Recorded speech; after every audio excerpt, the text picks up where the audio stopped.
Hi, I'm Dr. Keith Johnson. So you got any troubles today? You got any problems? I would imagine you have.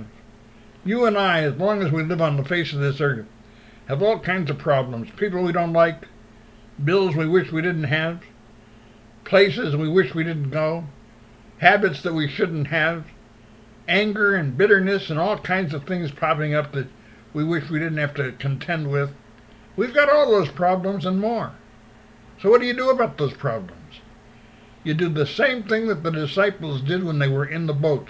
You didn't have any bigger problems than they did when the storm came up, and all of a sudden the boat was about to tip, and it was about to fall over into the water. It was about to sink, when Jesus stood up in the boat and said, "Peace, be still."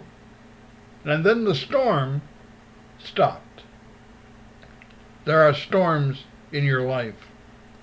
People you don't like, bills you don't care for, problems you've got that you don't want to talk about, things that you don't understand, that you don't know how to deal with. There are a lot of storms in your life. But you let Jesus stand up in the boat and put his hands up and say, "Peace, be still." I don't know what kind of problems you've got. I know I've got plenty of them. I've got troubles that I'm constantly dealing with, stuff that I created, problems that I created that I can't turn around and stop, that are always plaguing me, insecurities that I have to constantly deal with. But Jesus has stood up in my boat and said, "Peace, be still." And all of a sudden the storm stopped. The disciples saw it stop. They thought they were going to die in the boat.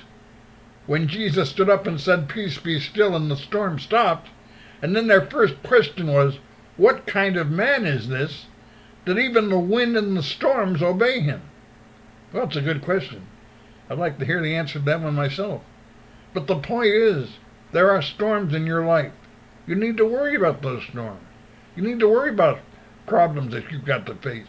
And you need to worry about how you can handle, how you can solve those problems that exist. God will give you a chance to overcome them.